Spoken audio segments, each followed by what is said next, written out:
спорт журналистикасына келетін адам осы мамандыққа ғашық болып келетін сияқты.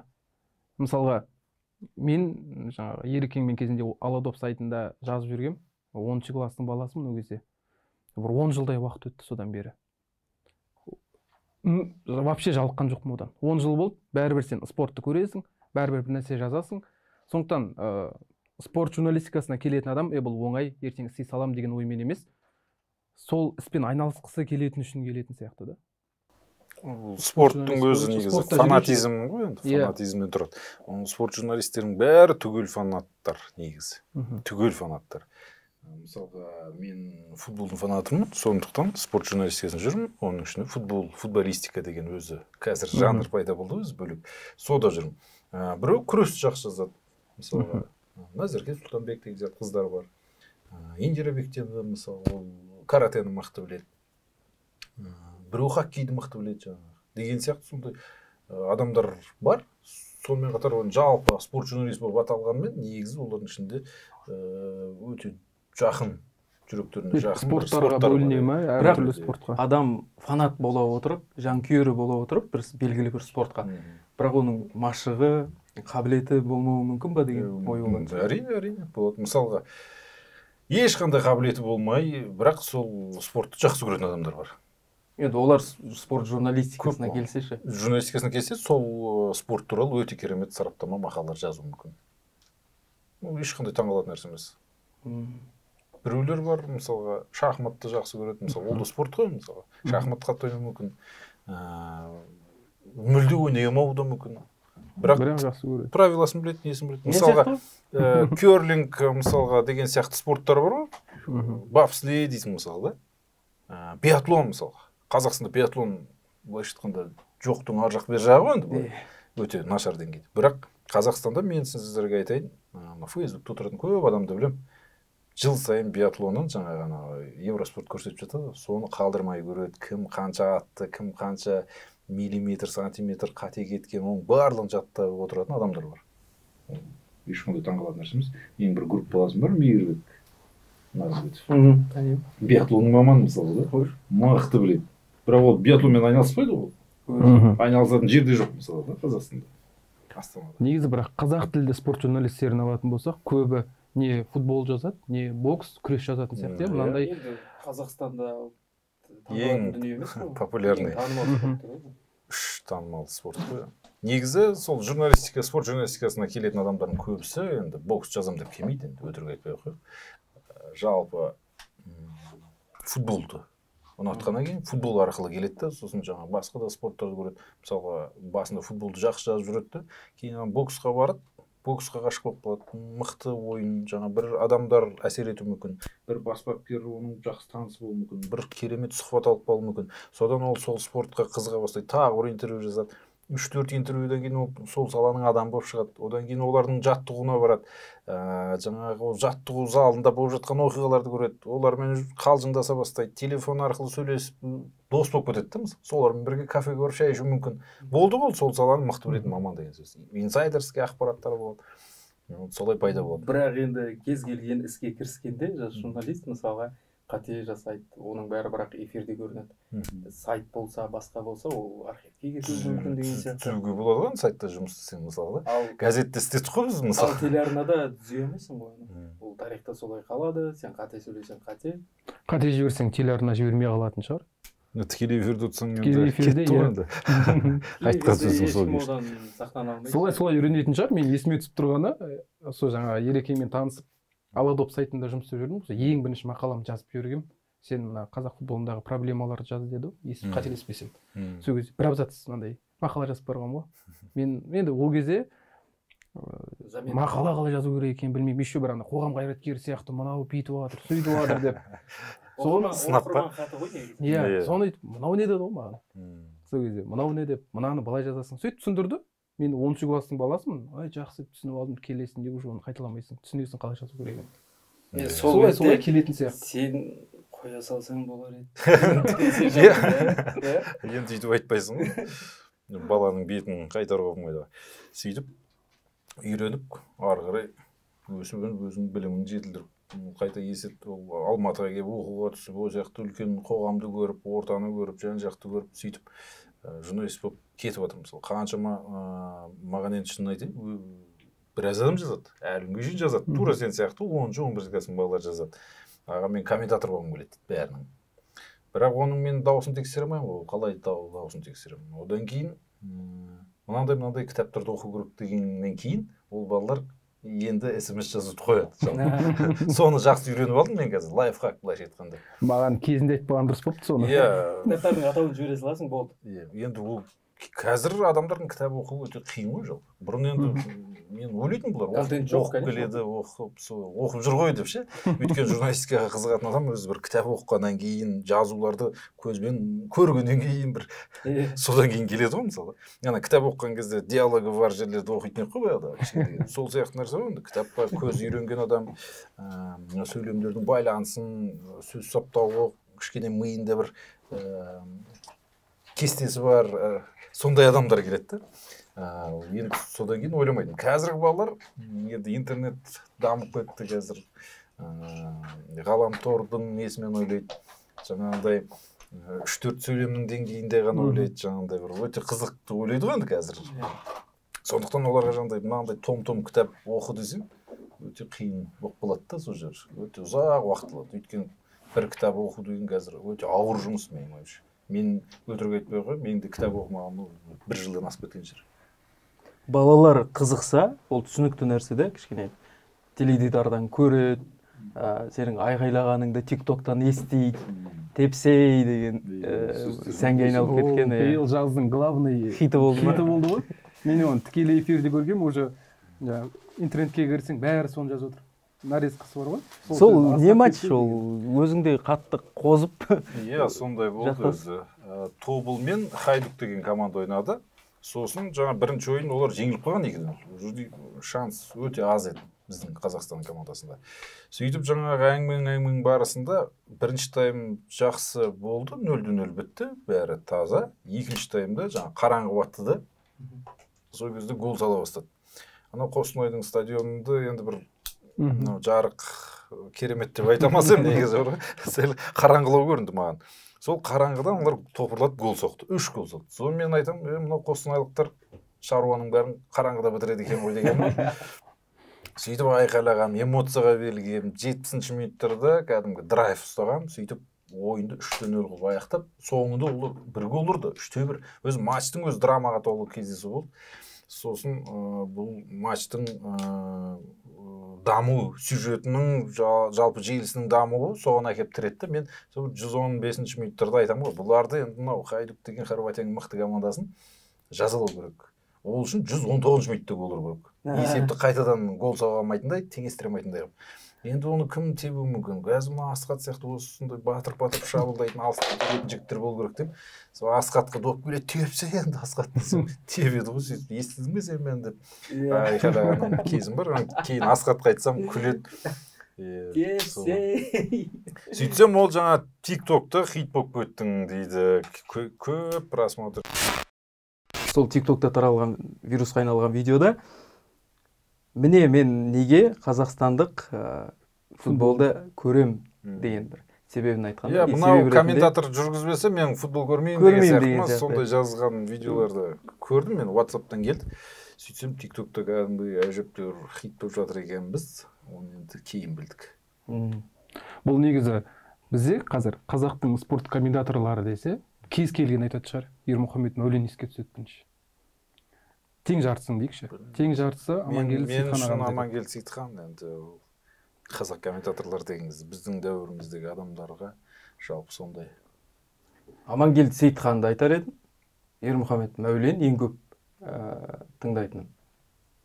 Футбол көрмеймін енді бірақ көп танымал адам ретінде. Асқат Сағынай және Сергей Райлян дегенді көп естимін. Бұрын біздің кезімізде солар жүргізді ғой. Өйткені бір-ақ телевидение болды, бір қазақ тілді, бір орыс тілді жұп болады. Олар бір 8 жыл ма тоқтамай жүргізді оларды енді, 7-8 жыл. Конкурентті болған жоқ. В принципе, конкуренттің керегі де шамалы болды бұл кезде. Өйткені басқа каналда ешкім футбол матчтарын ол жерде трансляция азияда ғой. жоқ еді. Лопатенко деген комментатор болған. Роман бірге жүргізген керемет шоумен адам еді. Ол сол шоумен деген одан ары қарай жалғастырып, сол той томалақ сондайдың төңірегінде кетіп қалды ғой. Өйткені ол жақта табыс көп. Мен енді өткен жыл ғана сұхбатымда айттым, комментатор бір жас балалар, басқа да адамдар ойлайды ғой, көп ақша алады, шетелде жүреді немен. Ол негізі ондай емес. Мысалға жаңа 8500 теңге бір комментаторлық матчқа алып жүрген адам, мысалы Роман Лопатенко не істейді оны? Барып 400-500 теңгеге бір той жүргізе салмай ма? Мен өзім де сөйте салмаймын ба? Бұл осы салада қаржылық тұрғыдан ол тиімсіз. Ол осы салада кәсібилікке байланысты шоумендікке кете ма, кетпей ма деген мәселе бар сияқты да. Көп маманда. Мысалға, мен кетеді, біреу қақып кетеді. Иә, журналистердің ішінде де спорт журналистика емес. Жалпы дейсің ғой. Жалпы спорт журналистикасына қатысы жоқ адам болса да, асаба болып кетеді.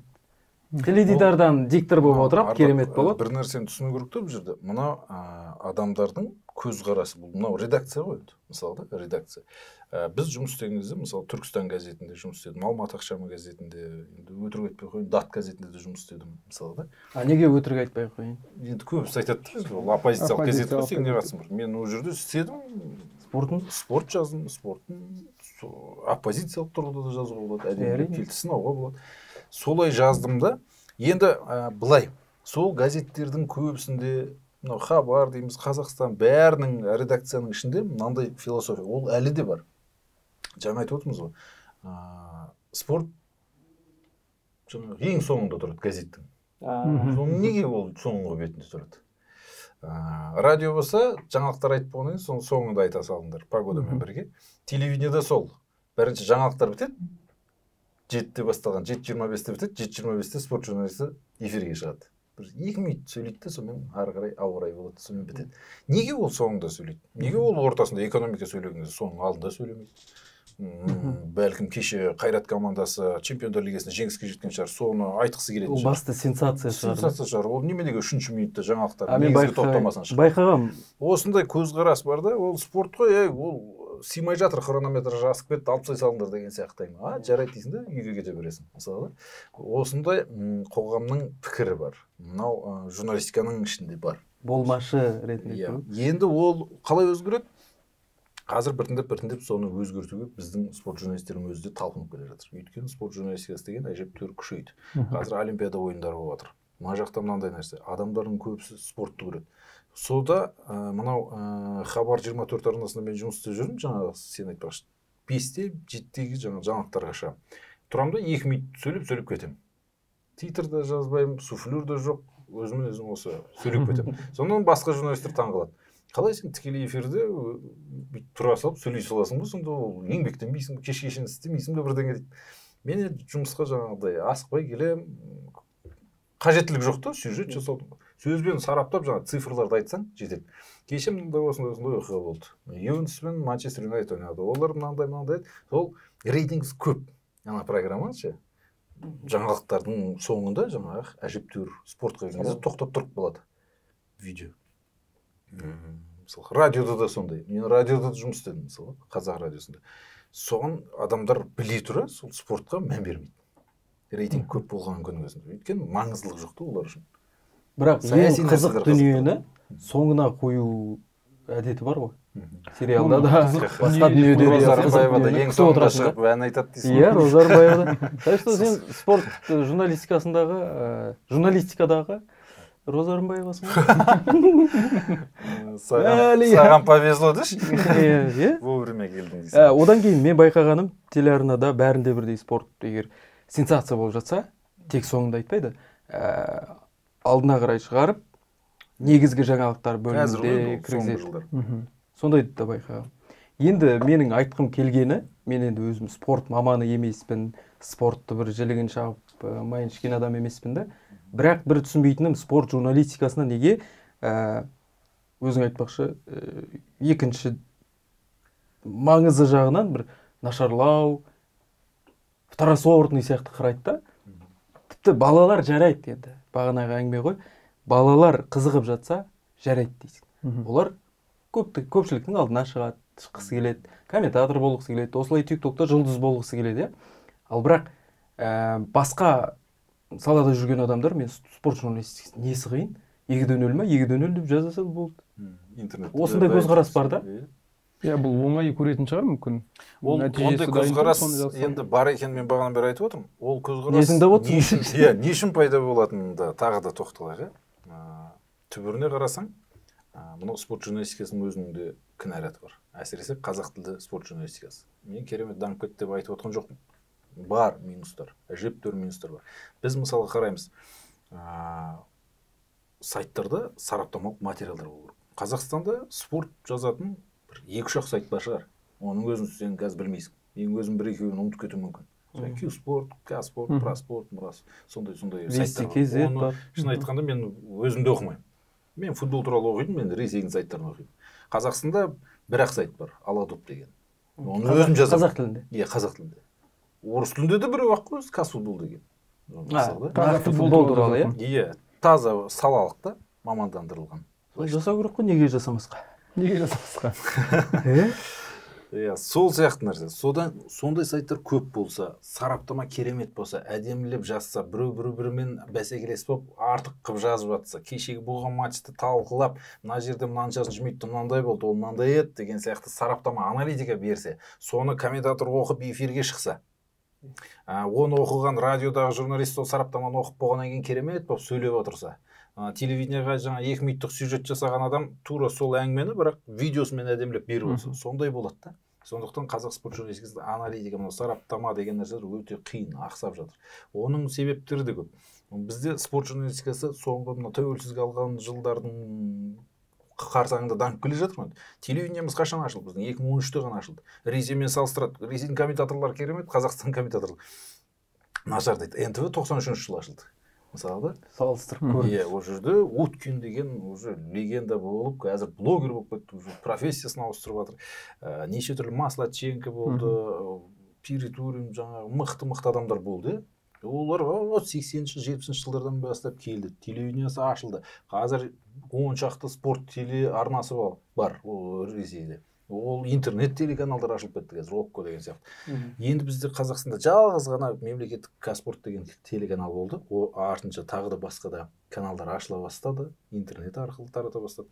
Енді бәсекелес пайда болды. Сапа жақсарып. Осылай сапа жақсарып келеді. Сондықтан журналистиканың өзінің де проблемасы осында. Бізде Қазақстанда спорт журналистикасымен айналысып жүрген бір 40-қа жуық адам бар шығар деп ойлаймын. Олардың саны 70-80-ге көтерілу керек. Олар сонда кешеміз Токио Олимпиадасы ойындарының кезінде пандемия болды. Ол жақта журналисттер барған жоқ. Барғандар өте аз ақпарат болды. Шын айтқанда теледидардан көрді, оны теледидардың жартысын көрсеткен жоқ. Өте қиын жағдай болды. Сондықтан ел ақпаратсыз қалып кетті. Олар неге жеңіліп жатыр? Оның проблемасы қайда? Бәрі провал, анау жеңілді, мынау ұтылды. Оған дейін сол мәселелер болған шығар. Пандемияның кезінде Алматыда бәрі қамалып жатқан шығар. Өйткені бір-біріне вирус жұқтырған шығар. Бокста боксшылар ауырды. Мысалы, күрестегілер әр комнатасын өздерінің базасында жап шыға алмай қалды. Осындай нәрселерді айтып жазатын адамдар болған жоқ. Мен мысалы күрес туралы, бокс туралы ештеңе демеймін, негізі жалпы да. Мақала жазбаймын, ештеңе айтпаймын. Мен өйткені футболмен, велоспортпен ғана айналысам, сол екі спорт туралы сөйлеуге дайынмын. Бірақ жаңағы спорт журналистикасының ішінде де осындай мәселе бар. Қазір кез келген редакцияға барсаң, шеф-редактор тұрады да, сен сияқты. Театрда бір жиналыс болып жатыр екен, сен барып кел деп біреуді жұмсайсың. Бос отырған сол ғой. Өйткені басқалар съемкада жүр. Сол сияқты оқиға болған менің өмірімде де. Мен енді Қуыршақтар театрына жазуға жіберді ма? Сондай болды. Мен онда тоқтала кетейін. Негізі жаңағы сергектің ашылу кезінде бардым. Жаңағыдай сюжет жасаған жоқ, мен біреуден интервью алып, өтірік жабыстырып бүйтіп бере саламын. Өйткені істемеймін, оны білмеймін. Енді қарапайым. Спортқа қатысы жоқ дүниеге тапсырма беріп жатыр. Сөйтіп мен өзім барып келіп жүрдім де, мысалы. Енді мен өзім болғанда, мен әжептәуір енді Қазақстанда футболда, журналистикада орным бар адаммын деп есептеймін өзімше. Өйткені чемпионат мираға барып келдім, қазақ комментаторларының ішінде ең алғаш эфир жүргізген адам өзге құрлықтан. Сөйтіп жүріп, мен сондай жарыстарға. Сол сияқты нәрсе, мысалға, есет мысалға театр туралы, мәдениет туралы жазатын болса, оны парламенттегі бір жиналысқа, акиматтың бір жиналысына жіберу әбестік болар еді. Бірақ сенде редакцияда адам аз болғаннан кейін сен оны жұмсай саласың, ол барады да шатып бұтып бір бөлені жазып, пресс-релизге тақырып қойып, әдемілеп алып келеді. Оны сен сайтқа шығарасың, сонымен ол жерде ешқандай сараптама да жоқ, түк те жоқ, құр сылдыр сөзбен бұл жабады. Сен соны сайтқа шығарасың. Тура сол оқиға. Спорт журналистикасының ішінде енді қара. Салалық нәрсе болмағаннан кейін экономиканы жазатын адам экономика жазбаса, өнер мен мәдениетті білетін адам өнер мәдениетті жазбаса, басқа нәрсені жазып жүрсе, ол спорт журналистикасының ішінде де осындай нәрсе бар. Бір-біріне философиясы қарама-қайшы келетін өнер мен экономика деген сияқты нәрселер бар. Мысалға футболды өнер деп қарайтын болсақ, кәсіпқой бокс деген ол бизнес, мысалы экономика. Мысалы Сауль Альварес каналы кеше біреумен төбелесейін деп отыр, ол головкинмен төбелесуі мүмкін, ол тұнып тұрған ақша. 7-ші раундқа шейін шыдаса ақша көтеріледі, анау мықты жеңсе, оның рейтингісі көп, оның аудиториясы көп. Мексикада 200-ге жуық миллион аудитория бар, ол көп ақша алады, Головкин азырақ алады, өйткені Қазақстанда 16 миллион тұрады, адам оның жартысы көрмейді деген сияқты. Сондай нәрселер. Соны міне есет жазу керек. Бірақ мен ол Головкин мен Канелоны танымайтын адаммын да, мысалы. Мен танимын ғой, өтірік айтпай. Бірақ олар туралы мақала жазамаймын. Мұның деңгейінде. Осыдан басталды. Сосын спорт журналистсің ғой, сен жазасың дейді, жаза береді ол да. Оның ішінде бір-біріне келмейді. Дзюдо деген мысалға, ол жаңа Жапонның өнері ғой, бір терминдерін білуің керек. Кішкентай бір тонкость та, мысалға, бір нәзік пернелер кәдімгі, жүректің нәзік пернелер деген сияқты. Бүйтіп түртіп қаласың, бүйтіп әдемі шалып қаласың, сонымен әдемі аяқталатын ой. Оны жазып жүрген адам, жаңағыдай солқылдатып бірін-бірін аямай қан жасап жүрген UFC-ді жазу деген бір-біріне келмейтін нәрсе. Бізді қазақ футболының жанкүйерлері көріп отырса, сен үшін олар ойлайтын шығар, алар не айтып отыр спорт журналистикасы туралы деп. Сондықтан футбол туралы сөйлессек. Төрт-бес күннен кейін Қазақстан құрамасы Финляндиямен кездеседі. Бірінші Босниямен ойнайды. Бірінші Босниямен, сосын Финляндиямен. Бұрын ана трибунадан жазу бар еді ғой, соңғы минутта гол жіберсеңдер қатынсыңдар деген. Матч сайын соңғы минутта жүріп қоятын еді ғой. Қазір сол үрдіс керісінше болып келе жатыр, иә. Бір Қазақстанға қазір уже сене бастайсың да, бұрын мысалы егде бір есебімен жеңіліп жатса, жеңілді ау деп ойлай саласың. Ал қазір мысалы өткенде Украинамен ойнаған кезде матчтың бітуіне 2 минут қалғанда гол жіберіп қойды. Бірақ сенесің да Қазақстан құрамасы гол салып кетеді деп гол салды. Босниямен де дәл солай болды. Бұл үрдіс неге қалай өзгеріп жатыр, қалай ойлайсың? Ол енді психология, менталитет деген сияқты нәрселер бар ғой. Қазақстанда ондай жеңімпаздық рух дейміз. Соңғы минуттарға шейін күресу деген сияқты нәрселер енді пайда болды. Өйткені клубтық деңгей бізді жайлап-жайлап көтеріп келе жатыр. Біздің клубтарымыз Еврокубокты дейді. Жаңағы ойынның 89-ші минутта гол соғып, баяғыда Постников Хикті жеңіп, Астана алып шықты ғой. 90-ші минутта жаңағы Жолшиевтің пасына Максимович гол ұрды. Сондай оқиғаларды біздің футболисттер көре бастады. Европаның ойыны сондай. Футбол 90 минут созылмайды. Футбол төрешінің ысқырығына дейін созылады деген қанатты сөз бар, иә? Біз жиі айтамыз, спорт журналистер, комментаторлар. Сол сияқты нәрсе, соған үйреніп жатыр. Енді қазір ұлттық құрамаға келген футболшылар олар кімдер? Олар өз командаларымен Еврокубоктарда ойнап жүрген адамдар. Олар қазір біледі, Европаның футболы осындай. Соңғы минутқа шейін күрессең, неше түрлі нәрсе жасауға болады. 89-90 минутта 2 гол ұрып, Чемпиондар лигасының жеңімпазы болуға болады. Мысалы, Манчестер Юнайтед 99 жылы солай жеңген. Деген сияқты. Сондай оқиғалар бар. Енді менталитет, психология, біз ойбай, ана Босния деген шетелде ойнайды, олар Европада Интерде ойнайды деген қорқатын түгі де жоқ. Оп-оңай ойнап, оп-оңай шабуылдау керек. Жаңағы тіпті кейбір комментаторлар да сөйтіп айтады, мысалы, шетелдің комментаторлары, қазақтарды қараңдаршы, они не боятся, они не стесняются атаковать деп сондай пікірмен айтады. Неменеге қорқуымыз керек? Ол футболда бәрі тең, жасыл алаң бір ортақ. Енді әрине олардың деңгейі сәл бұрыннан қалыптасып кеткен, Югославия мықты мемлекет еді. Мысалы, финдермен ойнадық, біз 1-0 жеңіліп қалдық. Ол негізі байқаусызда кіріп кеткен гол анау. Баспен салынған голдың 80% ол енді шамамен. Әйтпесе тең ойын дейсің. Әйтпесе ойын картина бойынша тең болған нәрсе. Оның үстіне Қазақстан екінші құраммен ойнады, енді екінші құрам деген бізде қатты бір не жоқ. Құрам жоқ дейсің ғой бізде ондай. Иә, біздің Қазақстан құрама командасында негізі бұрын болған, енді қазір біраз футболистер жарақат алып жатыр. Өздерің білесіңдер, ана Шамко, Щеткин Ресейде ойнап жүріп жарақат алған. Зайнудиновтың өзі жарақатпен келеді постоянно. Үнемі. Одан бөлек Ғафуржан Сүйінбаев команданың капитаны еді. Ол жарақат алып жатыр. Жаңағы басқа да ойыншылар Меркель дейміз, Жуков дегендердің паспорттарында мәселе бар. Кейбіреуінде қазір виза мәселесі пайда болды. Соған қарамастан ұлттық құрамаға келіп, бармен базар, бас бапкер неше түрлі нәрселерді ойлап тауып, сөйтіп жаңағы намыс, мотивациялық сөздер, адамның жүрегіне жететін сөздер айтып осылай жеңіп жатыр.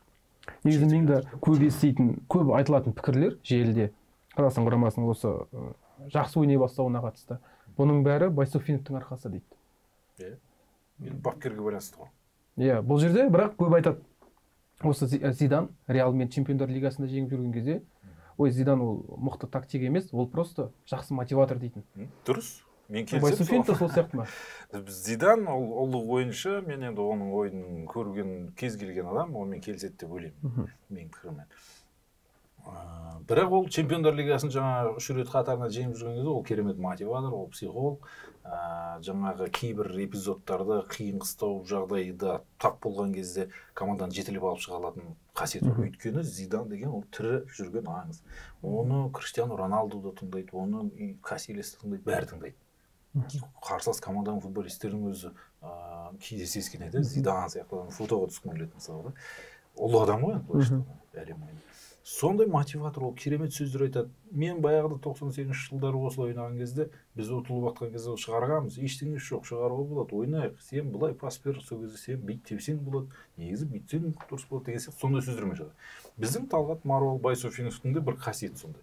Енді біз осы кезге шейін шетелдік мамандар келді, Стойлов, болгариялық, неміс бапкерде болды, голландиялық болды, ресейлік Красножан болды, чехиялық Михаил Билік келді. Олар біздің қазақ футболшыларымен, қазақстандық футболшылармен бір тілде сөйлесе алмайды. Аудармашы айтады. Кейбір сөздерді бей, пас деген сөздер түсіну мүмкін. Жаңағы бірінші таймнан кейін келіп бәрі ахулеп отқан кезде ол переводчик анаған түсіндіріп қойшы дейсің ғой. Қайдағы психология? Миыңа кірмейді ол. Миыңа кірмейді, сен шаршап отқан адамсың. 45 минут бойы жүгіріп шыққан адамсың. 6 километр жүгіріп қойған адамсың. Содан енді қара. Ал мына біздің Талғат Маруал Байсуфинов, бұл Қазақстанда туып өскен адам. Қазақ футболының менталитетін біледі. Бұл жақта футболда жүрген жас балалардың кішкентайынан бастап қандай тілде сөйлеп келгенін, қандай сөзді айтсаң түсінетінін, соның барлығын біледі. Кейде қатты айтатын кезде қатты айтады. Жай айтатын кезде жай айтады, мотивация айтатын кезде мотивация айтады. Бұрыннан сондай ғой, бұл кісі жақсы психолог, жақсы бір мотиватор. Бұл кісінің командасы екінші таймда жалпы керемет ойнай бастайды. Осындай бір статистика жүргізіп жүрмін қазір енді. Өйткені Румыниямен болған матч, екінші тайм жақсы ойнағанбыз. Польшадан 2-0 жеңіліп болғанбыз, екінші тайм 2-2 қылдық па? Осындай жатыр. Қытай командасында жеңдік. Рейтингте де жоғары көтерілгенбіз, 98-ші орынға шейін барған сияқты, 100-ке кірді деген. Сондықтан осы кісінің арқасы қазір команданың осындай деңгейге жетіп, қазір 3 ұпайымыз бар. Осы 2 ойынның да 6 ұпай алсақ, енді масқара бум болайын деп тұр. Бірақ енді 4 ұпайда 3 ұпайдың өзі де оңай болмайды біз үшін. Біз 5-ші себеттен шыққан, ең соңғы тұрған командамыз негізі жеребеде. Біз соның 4-шісіне көтерілсек, соның өзі де әжептәуір мықты еңбек болады. Шамасы соған қолымыз жетіп болатын сияқты осы жол деп отырмын. Жанкүйерлерде қазір Қазақстанның, бір айтып жіберейін, Қазақстанның осы бір жақсы нәтижелеріне үйреніп қалған сияқты да. Бұрын мысалға соңғы орын біздікі футболшыларға талақ қоймайтын. Қазір мысалға Боснияда мықты, Финляндияда мықты ғой, мысалы биыл Еуропа чемпионатына барып келген. Уже өз алаңымызда ұтуға міндеттіміз дейді. Қазір талап күшейді. Иә, талап уже басқаша. Қазір алаңға қарамайды емес пе? Өз алаңында ойнаса да, қарымтада ойнаса да. Жоқ, бұнау турнирлік кесте ғой. Ана жақта да, мына жақта да. Қарамайды емес пе? Нұрлан Сабуров сияқты. Қарамайды емес пе қазір? Ол плей-офф кезең деген болады. Иә. Ол бөлек. Ол топтық кезең. Бұл бөлек. Топтық кезеңде бұл жақта ұпайға ойнайды. Ана жақта да, мына жақта да ойнай бересің, ол айырмашылық жоқ. Онда дұрыс. Тең ойнасаң ұпай береді да. ар жақта бер жақта ойнайды дегенде ол жерде ұпай болмайды. Болды, ұмыттық. Бәрі кеспейміз. Жаңа намыс деп қалдың ғой. Намыс жоқ. Біреу ұтылып қалса, тек футболда емес. Бірақ әсіресе футболда көп. Олимпиадада көп айтылды. Намыс қайда? Намыс тура пропорционал ма жетістікке жетудің? Енді мен жаңағыда бір сөзімді қайталайын. Енді құр намыспен Бразилияны жеңе алмайсың футболда, не? Түсінікті, өйткені Бразилия өте керемет. Құр намысқа тырысып, қазір ұтсамыз несі бар, Рональдиньо мен Роналдода біз сияқты адам ғой деу, ол қателік. Өйткені ол сен сияқты адам емес. Ол мутант. Ол Месси, ол Криштиану Роналду. Олармен қалай тайталасасың? Олардың дайындық шеберлігі кішкентай кезден мықты болған. Олар бүкіл ғұмырын керемет академияларда өткізген, керемет инфрақұрылымда өткізген, тамаша бапкерлердің ақыл тәлімін алған психологтар болған. Біздің қазақ даласында ондай болды ма? Болған жоқ. Енді академиялар салынып келе жатыр.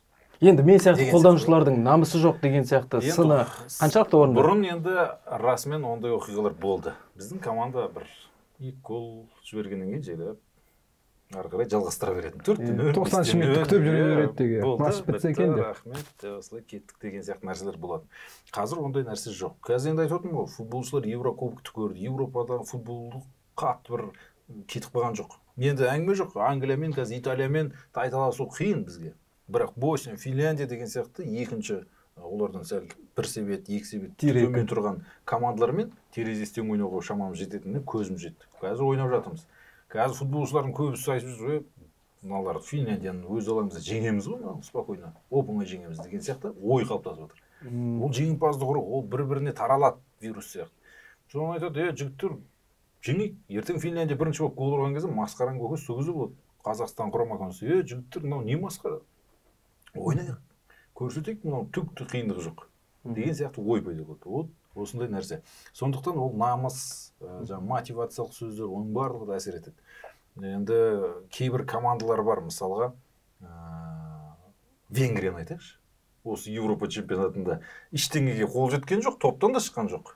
Бірақ жанкүйерлердің көз алдында қалай елестеп қалды? Сол намыстың арқасында.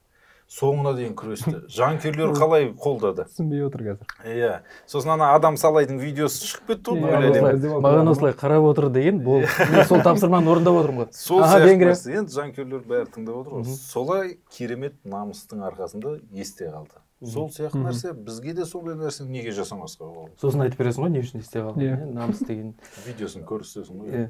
Адам Салай деген кісі. Менде тағы бір ой. Енді мен қайта-қайта айта бердім ғой, спортқа қатысым жоқ деп қарамаймын. Енді Олимпиадан кезінде көресің ғой бәрібір 4 жылда. Бүкіл Қазақстанның адамдары сондай спортты көрмей келеді. Біз сияқтыларды глор дей ма негізі?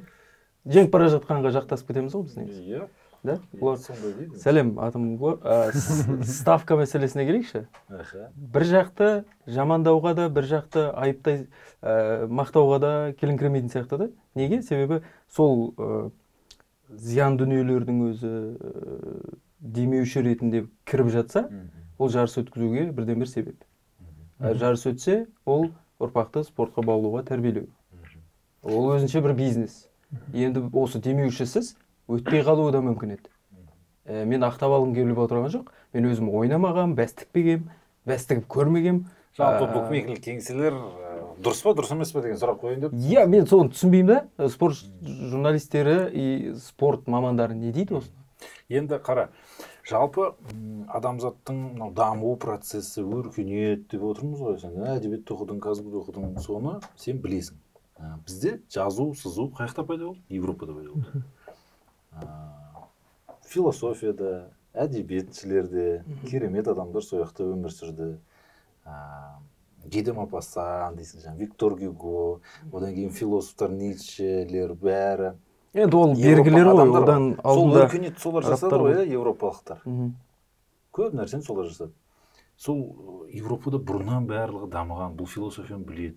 Ненің дұрыс емес екенін осы тұрғысынан бәрін анықтайды. Сол Европаның кез келген мемлекетінде букмекерлік кеңселер бар ма? Бар.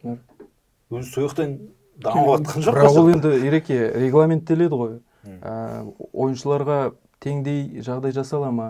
Біздегі кейбір букмекерлердің жосықсыз букмекерлердің мәселесінде проблемалар шығармайды. Қандай проблема ол, түсінбедім. Мысалға шотын бұғаттап тастауы бар. Ол ішкі проблемалар ғой. Жалпы мен мына букмекерлік кеңсенің ол жақта бәрі стандартталады ғой. Сол егер букмекерлік кеңселер дұрыс болмаса, ол жарты Англияда букмекерлік кеңсе мысалы бүкіл әлемдік букмекерлік кеңселердің барлығы Уильям Хилл дейсің мысалы 1913 жылы ашылған кеңселер ғой мысалы. Тотализатордан кейін букмекерлік кеңселер. Солар жауап жасамай ма? Ой, бұл дұрыс емес, бұл зиян адамның өміріне ешқандай керегі шамалы. Пайдасы аз болса жауап жасамай ма? Еуропаның адамдарының миы жетпесе, оған соны жабамай отырса, ол демек бірдеңесі бар да, пайдасы бар да қоғамға. Ол болу керек шығар. Адам құқығын шектеу шығар, букмекерлік. Ол біреу қойғысы келетін шығар. Бірақ бұл жерде бір түсінетін нәрсе, Қазақстанға келген кезде мынандай оқиғалар көп. Біреу жаңағы машинасын ұтылып қалып, үйін сатып жүрді, әйелмен ажырасып, адам бетіп салып кетіп, дарғасылып қалып деген сияқты нәрселер болып тұрады. Бұл фатальный оқиғалар мыңнан бір. Бірақ букмекерлік кеңсенің қатты бір несі де жоқ қой. Ол адамның ішкі несі, қоғамның дайындығы, соған деген біздің қоғам дайын ба, біздің адамдардың сана сезімі сондай ма? Ол неге сен тігесің, сен ақымақсың ба, машинаңды неге тігесің? Ол бар или жоқ деген 50-50% нәрсе. Мынау ақ, мынау қара. Қазір тиын лақтырамыз, мына жағы түссе мен жеңгізсіз. Барселонада өз алаңда 2-0 ұтылып жатса, ПСЖ-да елдің бәрін жинап алып жеңіліп жүрсе, не дейміз енді? Спорт ол сонысымен қызықты. Футболға оралайық, өзіміздің тақырыпқа. Байсуфин құрамаға келгеннен кейін, оның үстіне сен федерацияда жұмыс істеп жүрсің. Жанкүйерлердің көбі соны ескеріп жатыр да. Қазір футбол шамалы болса да қазақ тілді болып келе жатыр. Бұрындары өзіңде білетін шығарсың. Қызық болып жатыр қазақтар. Ол не білдіреді? Ол не білдіреді? Қазірде сондай бір үрдіс бар. Мысалға, Қазақстанның футбол клубтарының өзін алып қарасақ, ешкім қазақ тіліне мән бермейді былайша айтқанда. Сайттардың клубтың сайттары, иә, мысалға спорт журналисті, мысалға бір сайт бар делік. Біреуінің орысша қазақ бөлімі бар. Мысалы, Шахтер футбол клубының бір ақпарат шықты, бір маңызды бір ақпарат шықты. Оны не істейді? Орыстар копирайт жасайды, алып ала қояды болды. Как сообщает ФК Шахтер деп қоя салсын. Ал оны қазақ журналистері не істейді? Аударуға тура келеді. Өйткені қазақшасын жазбайды олар. Қазақша ешкім жазбайды. Сөйтіп уақыт жоғалтады. Иә. Сосын орыс тілді журналистика мықты болады Қазақстанда. Бірінші шығарады. Оны аударуға уақыт кетеді. Мысалы, кейде бір үлкен сұхбаттар шығады. Сайтта жұмыс істейсіңдер, сендер жақсы білуің керек бұндай нәрсе. Бұл сол маған көбірек мен алаңдататын сұрақта, жалпы қазақ футболындағы қазақ тілінің рөлі. Жалпы мына федерация тұрғысынан, немесе кәсіпқой футбол лигасы бір талап қоя ала ма негізі бұндай? Сайттарыңызды қазақша жүргізіңіздер деп па? Иә. Қоя алады талап. Неге қойылмайды оған? Талап бар, олар заң жүзінде талап бар ғой. Мемлекеттік тіл қазақ тілінде болу керек, осындай болу керек. Ол бар. Орындалу жағы ақсап тұрды. Кез келген футбол клубында қазақшасы да бар, орысшасы бар. Бірақ қазақшасына кірсең 2019 жылы салғанда соңғы жаңалықты. Енді оған айтасыз, жаңалық салсаңдаршы деп әрқайсыңыз оңға сонда ол жазбаса қойсын. Контентке оны федерация звондап отырмайды ғой шынымен. Иә. Мен әрқайсысына отырамын. Қайратты халық командасы дейді ғой. Қазақша сайтына кірсең соңғы рет 2019 жылы тәуелсіздік күнімен құттықтапты. Содан бері оған да рахмет дейсің ғой. Кейбір клубтарда мен жақын. Одан кейін бір екі наурыз өтіп кетті ғой. Неге сол кезде құттықтамайды? Қазақ кейбір сайттардың қазақ бөлімі жоқ вообще, ашылмаған даже. Иә. Сондықтан бұл жағдайды да бір ретке келтіру керек сияқты негізі. Мен барлық қазақ тілді спорт журналистерінің атынан айтып отқан сияқтымын осыны. Енді бәріміздің негізі шынын айтқанда жан айқайымыз сондай, бірақ мені таңғалдыратын бұның ішінде өте бір сорақы нәрсе бар да. Есет айтып отқан проблема мақұл, оны талқылай жатармыз. Ол баяғыдан талқылап келе жатқан нәрсе, оны жөндеуге келеді. Ол үшін халықтың саны көбею керек, қазақ тілді аудитория көбею керек. Ол проблема жоқ. Ол 10 жылдан кейін өзінің орнына автомат түрде келетін нәрсе. Мен соған сенемін. Өйткені тарихта солай болған. Енді қара, мынаның ішінде осындай қызық оқиға бар. Ордабасы деген футбол командасы бар. Тараз футбол клубы. Қайратты айтып отырсың. Каспий, Атырау деген сияқты командалар бар. Бұл жердегі стадионға келетін жанкүйерлер түгел қазақтар. Шымкенттегі қазақша сөйлейді ғой, орысша ешкім сөйлемейді мысалы. Сол футбол клубтары өздерінің әлеуметтік желілерін, сайттарын орыс тілінде жүргізеді. Мақұл, орыс тілінде жүргізе беріңдер. бірақ сендердің 90% аудиторияларың, жанкүйерлерің трибунаға келетін адам, Шымкент өзің елестетші. Трибунада отырған адамдар, айқайлап жатқан адамдар, соларға сен орысша ақпарат тартасың. Ақымақсың ба деймін да. Жоқ, мақұл, ол орысша ақпаратын жаңа Астанадағылар, жаңағы журналистер алып алатын шығар. Қазақшасын да ұмытпау керек қой. Өйткені енді Шымкент, Тараз, Маңғыстау, мысалы, Атырау, Алматы халық командасы дейді. Аудиториясымен санаспай отыр деген сөз ғой. Аудиториясының тілін, жалпы оның сипаттамасын, оның соған қарапайым анализ жасау керек. Қарапайым анализ жасап, осылай сараптама жасап, егер біздің жанкүйерлеріміз осындай тілде сөйлейтін болса, біз онда солардың тілінде ақпарат таратпаймыз ба? Деуге болады ғой, элементарно ойланып. Осындай да мәселелер бар, ол проблем. Бірақ менің жаңағы бір оптимистік көзқарасым, осы нәрсе түбі автомат түрде өзінен өзі біртіндеп келеді. Қазір мені мысалы Қазақстан футбол федерациясы қазақ тілді адамды орысша сөйлей алмайтын мен, Ермұхамед Мәулен, жұмысқа шақырып отыр. Үлкен бір департаменттің директоры. Былай қарасаң, 10 жыл бұрын мен журналистиканы бастаған кезде бұл мүмкін емес деп көрінетін маған. Бірақ менің соған көзім жетті. Мен қазір кез келген нәрсені сынай беретін, жаңағыдай пессимистік көзқарастағы, жаңағыдай әр жерге барып сын жазып кететін ондай ойдан адам. Өйткені әрекет, жұмыс істеу, осылай бәрін де өзгертуге болады. Қазірде қазақ футболы орыс тілінде сөйлейді. Оны мойындауымыз керек.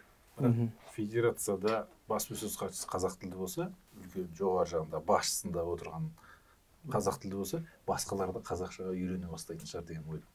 Оның жаңа хитргі бір-екі механизмдері бар, іске асыратын. Пресс-релиз бірінші қазақша жайлап жіберіп қоясың.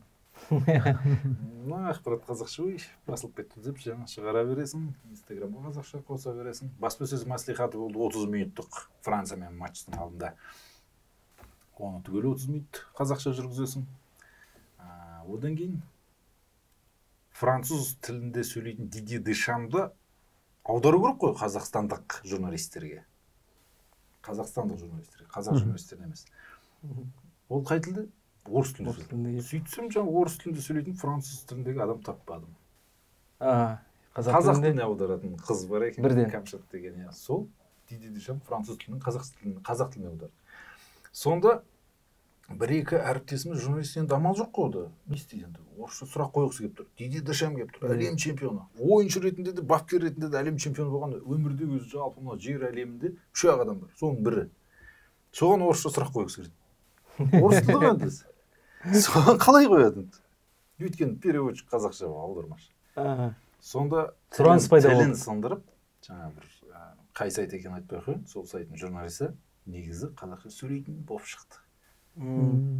Мен Диди Дешам мырзаға осылай сұрақ қойғым келеді, осындай деп, сонымен қазақшаға келе бастады. Тілдің мәселесі тура осылай даму керек сияқты да. Бір белгілі бір сұраныс пайда болу керек. Тенденция болу керек. Қоғамда біз қорқамыз ба, мынандай бір бай баламыз, кейде артық кетеміз өзімізде. Дұрыс емес ол. Мынау сөйлемейді, мынау ана бүйтіп кеткен, мынау қазақша телефонға бүйтіп жүр, қазақша сөйле, кассаға барып, жаңа ақша лақтырып. Сондайды көремін де мен жындаған. Нең бар ол орысша сөйлемейді, ол өмірінде қазақша сөйлемейді. Ол орыс тілді қоғамда өскен. Орыс тілді қоғам осы бір ғана қалада болған жоқ қой, бүкіл жерде бар. Әке-шешесі сондай болған шығар. Кеңес өкіметінің аяқталғаны күні кеше ғана 30 жыл болды. Оның элементтері қалады ғой бәрібір. Қытайда тұрсақ, Қытайдан босап шықсақ, тәуелсіздігімізді алып. Қазір кейбір адамдар қытайша сөйлеп кетеді. Сөйлеп жүре береді әлі. Деген сияқты да. Мысалы, сондай нәрсе, ол енді біз саяси жағдайымызға қарауымыз керек. Біз қандай мемлекет едік? Біз кімнің қол астында болдық? Содан қалай босап шықтық? Оның элементтері қандай? Территориямыз қатты жақын. Сауда саттығымыз сондай. Өзіміз ештеңе өндірмейміз. Сол жақтың товарын аламыз. Сол жақтың телевизиясын көреміз, сол жақтың газетін оқимыз, сол жақтың сайттарын оқимыз. Мен неменеге автомат түрде бәрін тастай салып, мен контрол шрифтті басып тілімді ауыстыра салмаймын ғой. Сол сияқты нәрсе, оны бүйтіп қинамау керек. Адамдар қоғам деген біртіндеп келеді. Ол орысша сөйлей берсін қазір. Сен мен қазақша сөйлеймін. Екеуміз қазақша сөйлейміз. Осындай қазақша сөйлейтін адамдар көбейеді автомат түрде. Қазақстанның 80% қазақ тілді аудиторияға айналып берген. Сөйтіп олар да автомат түрде қатар қосылады. Бір істің басында жүрген адам айтқан екен де, сен бір жаққа межең болса, жетер жерің болса, оған кетіп бара жатқан кезде саған сын айтылса, сен тоқтап әр сынға қарап жалтақтай берсең, кім жетеді ана жаққа деген сөз айтылған да. Іс басына келіп отырсың ғой, Ереке. Сын, хейт айтылып жатыр ма қазір? Әзірге жоқ, енді қатты бір сын естіп жүрмін деп айта алмаймын. Бәрі тамаша. Күндіз-түні жұмыс істеп жатырмын. Қазір мынау ұлттық құраманың, бас бапкердің, Қазақстан футбол федерациясының қазақ тілінде сөйлеуіне үлесімді қосып жатырмын деп толықтай айта аламын. Әлі де жасайтын шаруалар көп. Соны жасаймыз. Енді менің ең басты жаңағы іштей бір мақтанатыным бар, енді өтірік айтпай ақ қояйын. Мақтанғанды жақсы көремін дегенде. Бәрібір жақсы көреміз ба? Жаңағы нәрселер мен сол келіп өзгерткеніме қуанамын. Мен соны бұрыннан 1-2 жыл бұрын осы ойлап жүргем, жұмысқа келмей тұрып. Неге осылай жасамайды деп. Енді жаңағы біріншіден баспасөз мәслихаты қазақ тілінде болды. Сен жазып отырсың ғой? Иә, баспасөз мәслихаты қазақ тілінде өтті. Бірінші плюс, екінші плюс. Иә. Зуфар ағасы тілдей қағаздармен түртіп қойды. Сол сияқты. Казгудың профессоры. Иә. Мынандай кісі деп журнал деген болады. Әр мемлекет, федерация жаңағы халықаралық матч өткізген кезде журнал шығарады. УЕФА-ның талаптары бойынша. Соны түгел қазақша шығарды. Ол бұрын соңды қазақ тілінде түгелмен шықпаған. Футболдың тарихында 30 жылдың ішінде болмаған нәрсе. Осыны қазақ тілінде шығарды. Сосын стадионда қойылған әндердің өзі мелочь, былай қарасаң, но приятно деген сияқты. Сол түгел 20-21-ге жоқ қазақ тілді өлең қойдық. Басқа ағылшын тілді, шет елдің музыкасын қойған жоқ. Қазақтың кәдімгі рух беретін әндері керемет. Сондайларды қойдық. Қазақстанның тарапы сырт жаққа қонаққа барған кезде олар сұрайды екен. Сіздер қай тілде сөйлейсіздер? Сіздерге диктор керек қой. Иә. Енді өзіміздің тілде сөйлейміз, сендердің де тілдеріңде сөйлеуіміз керек қой бір адам. Сөйтсе бүкіл жерге барған кезде орыс тілін бізден сұрамайды екен. Автомат түрде қоя береді. Олар орысша сөйлейді. Сөйтіп мен Киевке барған кезде олардың да Киевтегілердің де кішкене орыс тіліне бір көзқарасы дұрыс емес екенін байқадым да. Сонымен айтамын, менің тілімді неге қоспайсыңдар деген ғой жаңағы. УЕФА-ның делегаты, Украинаның баспасөзі, мен келем, жаңағы тағы 1-2 комиссар болады УЕФА-ның. Солардың бәріміз жиналысқа барамыз, матчқа бір күн бұрын. Сонымен айтамын, мына жерде украин тілі, ағылшын тілі бар, менің тілім жоқ қой деймін. Соны ол Украинаның тарапы айтады, енді халықаралық тіл ғой, ағылшын тілі жарайды ғой дейді. Енді мен Қазақстан бұл ағылшын тілі мемлекет емес, біз Европада емес, біз Азияда тұрамыз. Бірақ ағылшынша түсінеміз, әңгіме жоқ. Бірақ біздің мемлекеттің тілі емес, негізі айтайын деп. Сол ол түсініп отыр. Қазақтар барады екен де үнемі осыған дейін орысша пойдет, орысша қоя беріңдер деп айтады. Сосын жарайды, қазір реттейміз бұл мәселені, қазір біраздан соң шешеміз. Сосын жаңағы Украинаның адам шыққан соң жүрші былай қарайды. Стадион шетіне барып, сөйтіп, не болды сен? Сен өйтіп тіл мәселесін көтеріп ана жерде қатты нетіп отырсың, енді түсініп тұрмын, сенің талабыңды орындауымыз керек. Ана Литвадан келген УЕФА-ның делегаты айтады, мына кісі өзінің тілін қосты ма, оны қосуға сендер міндеттісіңдер. Соны шешіңдер, жарайды, бара беріңдер, ананы шешіңдер, мынаны шешіңдер деп жіберді ол кісі. Сосын шыққаннан кейін сөйлесіп отыр. Соны айтады, қоспай қойық, ағылшын тілінде тұра берсін, украин тілінде біздің адам бар, солай қала берсін, өтініш бір жылға деп жаңағыдай маған нетіп отыр ғой. Соны айтамын, сен мен дұрыс түсінбейсің, мен орыс тілін осы жақында ғана сөйлеп үйренген адаммын. Мен қазақ тіліндегі адамды қос деп айтқым келіп тұр негізінде. Қош дейді. Мынау тамаша ғой. Орысша керегі жоқ қой. Керегі жоқ. Қазір орысша қоссақ. Ол орыс тілі екен деп ойлап тұр ғой. Орысша қоссақ, қазір анау Украинаның саясаткерлері, блогерлері жаңа видео түсіріп, мына не біз Украинада тұрғанбыз орысша қосыласыңдар деген сияқты әңгіме болады, хайбай болады, содан қорқамыз дейді да. Енді қазақша қосса деп тұрмын ғой мен саған. Мен не істеймін оны орысша? Мен не қыламын оны дейді. Маған не керек оны? Мен орысша осы жақында ғана сөйлеп үйрендім. Команданың түгел 80% қазақ тілді адам. Бапкеріміз қазақ тілді адам. Сендер қызықсыңдар деймін. Содан тұрады.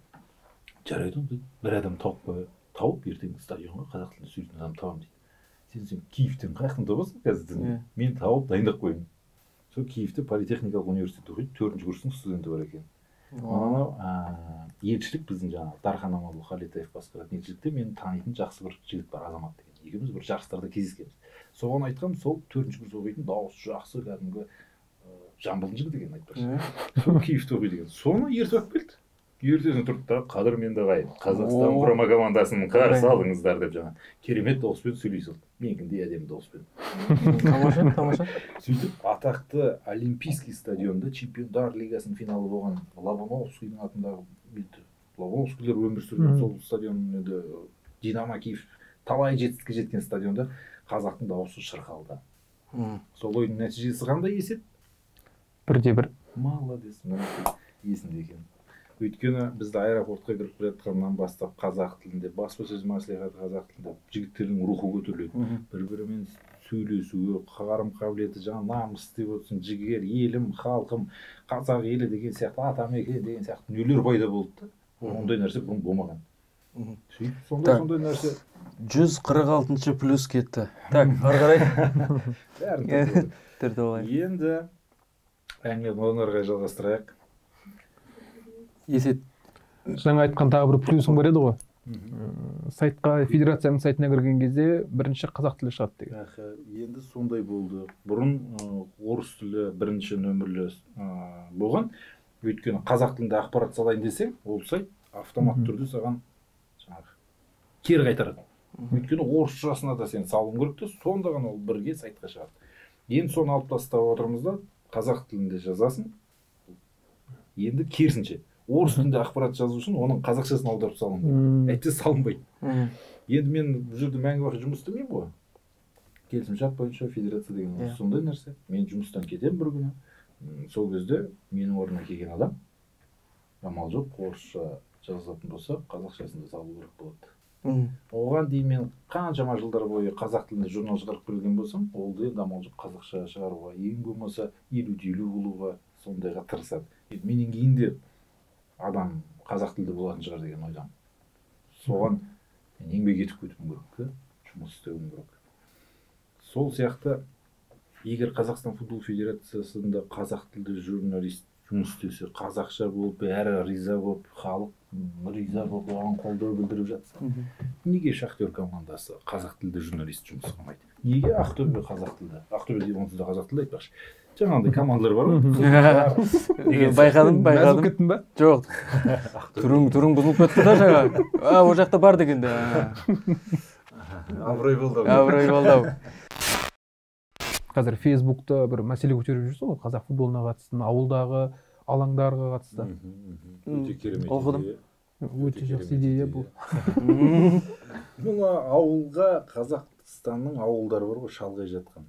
Соларға футболдың иісі әлі бармаған. Сүретін бару керек футболды. Олар жаңа шаң тозаңның ортасында жүрген, сол жерден шығады деймін да. Мен уже қазір енді инфрақұрылымды дамыту керек, ананы бүйту керек деген сияқты мәселелер көтеріп болдым. Ол үкіметтің, биліктің көзқарасы түсіп, ол ауылдар біртіндеп барып дамымаса, оны мен қазір айқайлап шулап, мектебі жоқ, ауруханасының түрі анандай ауылға қалай жасыл алаң салады, мен кейде өлемін да. Сонда жасыл алаңды әп-әдемі салып қойып, адамдар мектебі жоқ, қирайын деп тұр, ауруханасы жоқ. Қалай ол мүмкін? Бірақ алаңы күшті дейсің ғой. Ол былай қарасаң мүмкін емес. Сондықтан қазір керісінше Бразилияны айтасың, Африка, Салах, Мане дегендердің топырағынан шыққан адамдар ғой кәдімгі. Сол шаңның ортасында жүріп, керемет футболист болып шығып отыр. Өйткені аяқтары топырақта ойнағаннан кейін мығымырақ болады. Қалада өскен адамдарға қарағанда. Оның былай икемділігі пайда болады. Жаңағы пластикалық тұрғыда иілгіш дейміз. Футболға керекті қабілеттер болады. Сондайлар ауылдың балаларында көбірек болады. Сондықтан біз жаңа Қарақұм деген ауыл, жаңағы Аралдың түбіндегі 70 километр шалғайда жатыр. Мойынқұмда, Бетпақталаны аралайық, Жаңарқа, Қарағанды, Семейдің түкпір-түкпірлерін араласақ, сол шаңда топырақта ойнап жүрген балалардың арасында жарысты ұйымдастырсақ, соларды Астана аренаға алып келсек, соны бас бапкер жаңа Байсуфинов пен Нұрдәулетовті мен апарамын сол жерге, көрсетемін, мені қараңдар. 350-ге жуық ауылдың таза балалары келіп отыр. Қап-қара, қара сирақ кәдімгі. Салах пен Манелерді, Рональдиньоларды соның ішінен таңдап алыңдар. сол таңда болады, мінекей мына бала мықты чемпион болады бір команда, оны марапаттаймыз. Астана аренада сол ұлттық құраманың ойынына апарамыз, оларда суретке түсіреміз, қаншама баланың көзіне от жағамыз, былайша айтқанда. Бұл баяғы ғана Былғары доп сияқты турнир осында. Былғары доп деген енді болған, бірақ ол ауылға бармаған ғой. Ауылда жатқан бала қаяқтан ол Былғары допқа барады. Оның командасы жеңбесе, бұл жалғыз өзі қайып кетеді. Осы мәселені біз бірінде ол бара салып, қазір бірінші жылы манамен салақ шыға қойып деп айтпаймын. Олар 7-8 жылдан кейін, 10 шақты жылдан кейін біріндеп шыға бастайды. Ең бастысы процесті бастап кету, істі бастап кету. Біздің осы спортқа қатысты өзім білетін дүние, шенеуніктерше қарау басым сияқты да. Мен өзім байқағаным ғана. Ол қандай? Мысалы, спорттан бір белгілі бір жарыс өтеді, футболдан дейік. Былғары доп па, әлде басқа ма білмеймін. Дегенде бар, бәрі де бар, мақұл. Допқа қатысты. Ту туралы куәлігін алады да басқа бір баланы. Одан 3-4 жас ересек баланы жібереді. Мен өзім куә болғам соған. Енді бұл не үшін? Бір керемет біреуді жұлдызға жіберу үшін емес қой енді.